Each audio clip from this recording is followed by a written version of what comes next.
How are you? How is your evening? We hope you're doing well. Thank you very much for tuning in. Asante sana kwa kutenga muda wako ilikuwa pamoja nasi ndani ya kipindi cha Ask the Ministers of God. Well, today's topic is prayer fasting. And we are excited that we're doing things a bit differently. And you'd ask how different is different. Kuna mtu alisema different is good and good is different. We've come to you in the streets via Mercy Onjure, our reporter, to hear your feedback regarding matters prayer and fasting. Before we go to her and she tells us where she's at and who she's speaking to, weka gangari, microphone inaweza kuja kwako. Let's just get to understand who we have on the set, beginning from my extreme left. Thank you, Super. Yes. My name is Reverend Nancy Jerry Geshimo from Nyeri. Welcome. Karibu sana. I'm Reverend Faith Nyokabi Bogonko from Nakuru. Karibu sana. Well, over to you, Mercy. I hope you can hear me loud and clear. Yeah, I can get you very loud and clear, Super. And today, niko hapa kwa stage ya matatu. As you can see, it's very, very busy around here. But we need to get this thing going on because prayer is a subject that has been really, misinterpreted in the church and also in the society. So leo niko na wasee hapa kwa street na watakuwa wananiambia their opinions concerning matters prayer. Na niko na Mama Ina hapa, amechangamka kabisa and she'll be telling me some of the things. Enye najua pia wewe unaogopa kutuambia. Mama Ina, karibu. Asante sana, nimeshukuru. Nataka kukuuliza hivi, kama mtu ameokoka ama si unajua Mungu anajuanga kila kitu. Anajuanga. Sasa kama Mungu anajua kila kitu, kwa nini niombe? Lazima uombe sababu ukiomba ndio Mungu anajua mahitaji yangu. Sasa kama mimi si ninafanya kazi kwa hapa Hawking, si Mungu anajua nilitoka kuja kutafuta. Lazima nilimwambia Mungu fungua njia. Ujue hapa hii ulimwengu wa dunia hii yenye tunaishi, kuna ile anga yenye inafunga maombi. Hata baba mzazi mwenyewe lazima ni mtoto yake amwambie ninataka kitabu. Si mzazi anajua mtoto anaenda shule anataka kitabu. Lazima akuja amwambie baba ninataka kitabu. Na mimi hitaji la moyo yangu lazima niende mbele ya Mungu nimwambie ninahitaji ABCD. Lazima tuongee na Mungu ili tu make uhusiano, the relationship ikue karibu. Mtu anastahili aombe juu kulingana na belief yenye uko nayo ndani ya moyo wako. Juu ukiomba kuna kitu unaamini ama ukiomba kuna mtu mwenye unaamini ukimuomba anaweza kupea kile unataka. So kuomba anaweza sema ni faith. Ni faith. Kuomba ni faith. Hiyo. Na unaona Mungu anajua kila kitu. Mungu. Mimi niseme anajua kila kitu juu mimi kulingana vile nilisoma mimi najua. Mimi najua nakuja ninafuataka tu.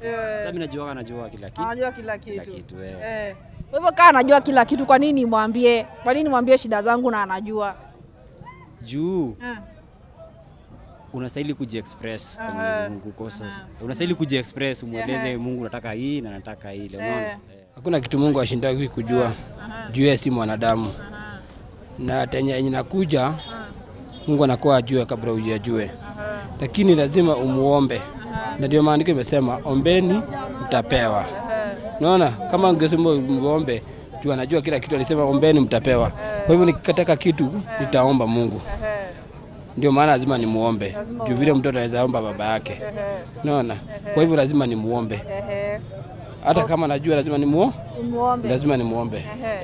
All right. Yes, Mercy interviewing a few people. Naona wako katika bus stage. And the question would be, does God know everything? If he knows everything, then why should mbona mimi basi nirejele kwake na nimwambie tena niko na hii shida? And I love the feedback there. Inaonekana wa Kenya ni watu wanamjua Mungu. One of course saying, it's important for me just to share my heart to him because he is God. The other one saying he'd imagine God knows everything, but mixed reactions. And we want to get more deeper into these issues and delve deeper and just understand from you, Reverend, why would you then how would you expound it for the common mwananchi? Anataka pengine amesema maoni yake, sisi kama watumishi wa Mungu tunawaeleza nini zaidi? Ni kweli Mungu anajua kila kitu. Na kila kitu iko chini ya mamlaka yake. Lakini pamoja na kujua mambo yote, maombi ni njia moja ya mawasiliano. Na ni vizuri sana ujifunze ya kwamba Mungu anapenda unapoongea na yeye. Kuna wakati nilikuwa nafundisha kanisani na nikawaambia, kuna siku nilikuwa naosha vyombo na mtoto wangu alikuwa mdogo wakati ule, sasa ni mtu mzima. Alikuwa anacheza pale nje na nikaona akicheza alijigonga. Na wakati alijigonga akakimbia ndani ya nyumba, nilikuwa naosha vyombo kwa sink. So nilikuwa namuona na alipokuja akaanza kulia, mami, mami. Nasema mami. Alijua nimemuona, lakini nilitaka aniambie mbona unalia. Si mtesi, lakini nilitaka ajifunze kujiexpress. Aseme mimi nimejigonga kidole, mimi naumwa na tumbo. Ndio wakati mwingine, wakati jambo ni kubwa zaidi, bado ataweza kujiexpress. Hiyo ni mimi kama mwanadamu. Mungu zaidi anapenda kuwasiliana na sisi. Maombi tu sio kuomba chenye unataka, sio kumwambia tu mahitaji yako, ni mawasiliano. Na ukiwa in any relationship, communication is vital. The more you communicate, the more intimate you get. So to me, I feel it is so important kuwa na maombi, because maombi inakusaidia unajua uhusiano wangu na Mungu unaendelea vizuri. Na kuna mmoja amesema yeye alisomanga. What does the Bible say? Biblia inasema nini? What does the Bible say regarding talking to God, telling him our needs as much as he knows them? Asante sana.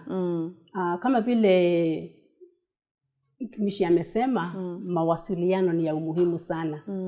Na hata kama ni urafiki, ndio umaintain hiyo urafiki, lazima kuwe na mawasiliano.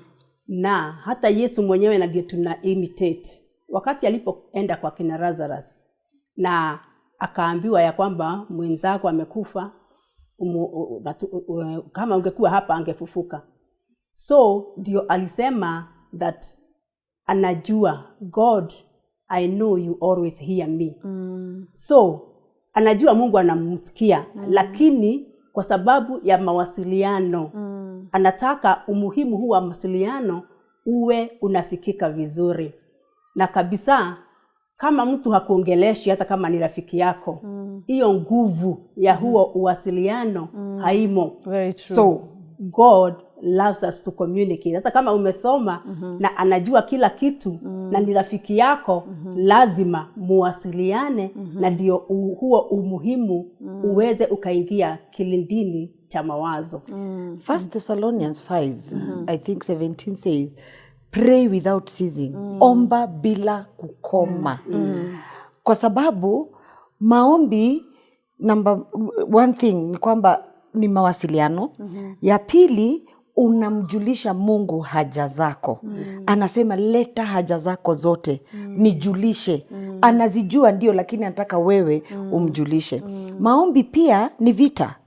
Katika maombi unaweza kuambia Mungu napitia hili jambo, unaweza kusukuma shetani na umweke mahali panapostahili. Maombi pia ni mlango ambao unasababisha Mungu aweze kupata mahali pake pasawa. So maombi ina vipengele vingi, na the more unaingia katika maombi, jinsi unavyozidi kuingia katika maombi, jinsi uhusiano wako na Mungu unaendelea kuwa sawa. So ikiwa wewe umeokoka, yule ndugu ambaye amesema alisikianga, ni kweli. Ukiwa na uhusiano na Mungu, ongea na yeye. Ukitaka akupatie siri zake za mambo yajayo, siri zako za maisha.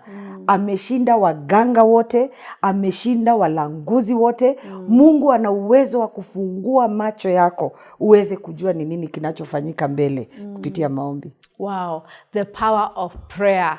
And so as much as God knows everything, atakana tunajua kwa Mungu anaelewa kila kitu.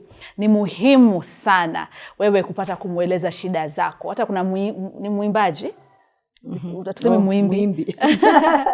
Alisema mwambie Yesu mwambie shida zako anaziweza. All right, let's get to another person on the streets who would give us feedback as we continue. Over to you, Mercy. Kwani watu wana fastingi? Kwani watu wana fastingi? Ama unaona kuna haja ya kufast? Sasa hapo ndo tunaingilia faith. Inalingana na faith ya mtu. Na faith ya mtu. Faith ya mtu. Kama mtu anaona kifast ndio poa. Ndio poa, ama anaona kifast ndio Mungu wake atamtimizia kiantaka. Mtu wa fast tu. Na mwenye hataki kufast afanye kiantaka, ama tumie njia nyingine akuta Mwenyezi Mungu kama ana believe. Kufast sio nini. Fanye njia nyingine. Fasting inasaidia sana. Sababu hata maandiko yenyewe yanasema munitafute kwa kuomba na kufunga. Hiyo ni neno kutoka kwa Biblia. Lazima tuende according to the word of the Bible. Sasa hapo hata tukiona wakati Hana alikuwa anaomba mtoto, alifast ili kujinyenyekesha mbele ya Mungu, kujidunisha ili ainuliwe. Fasting is very important. Right, we are talking about prayer and fasting. Masi, tumesikia maoni ya kuhusiana na jambo hilo la kufunga na kuomba. Kuna mmoja anasema if it works for you, well and good. And it's important to hear what feedback is out there and says that kama pengine hiyo ndio njia ambayo utaweza kushikana nayo Mwenyezi Mungu, ni sawa. Kuna mama ambaye anasema hapana, ukiomba ukifunga inatilia maombi yako mkazo. Tukianza pengine na wewe Reverend.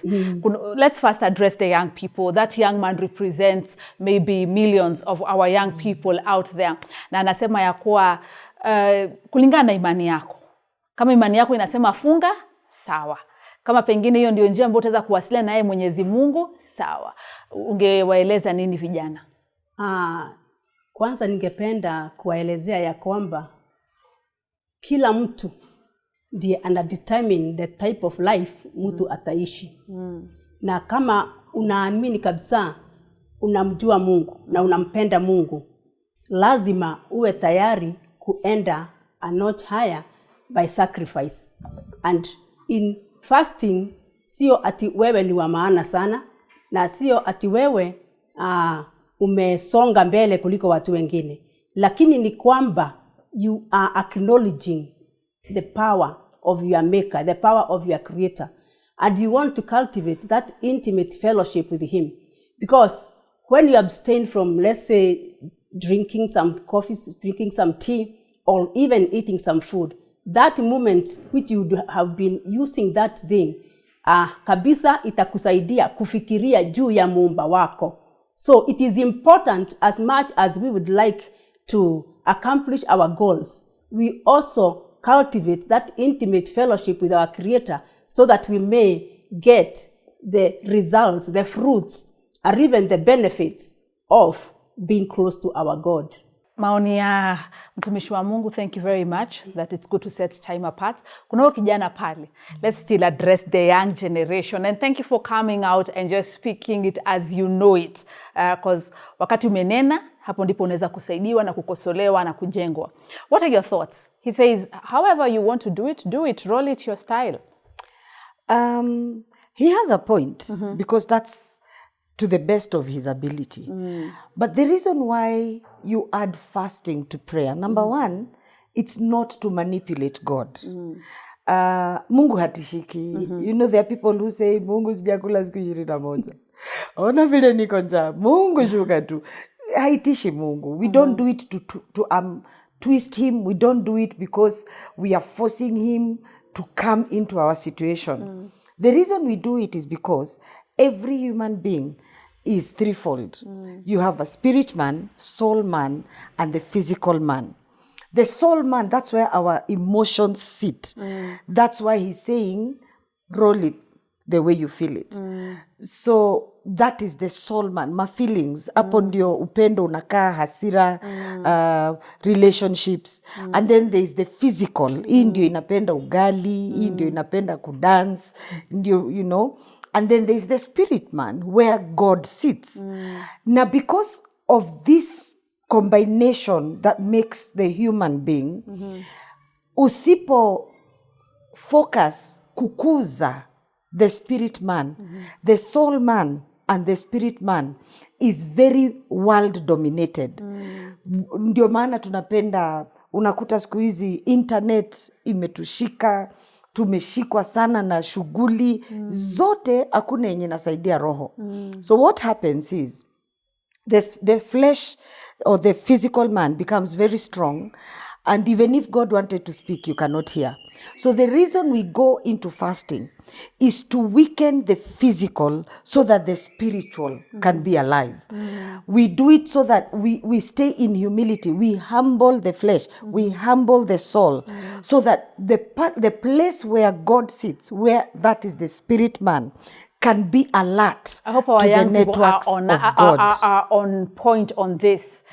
So the young can fast, the The old young can can fast. fast, Yes. the old can fast, everybody can fast. When Jonah was sent to Nineveh and the king heard about the wrath of God, even the cows and the goats were fasting.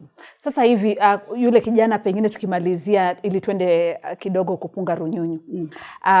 Anasema ni kulingana na dini, na tunajua kuna dini ambazo zinasisitiza sana umuhimu wa kufunga.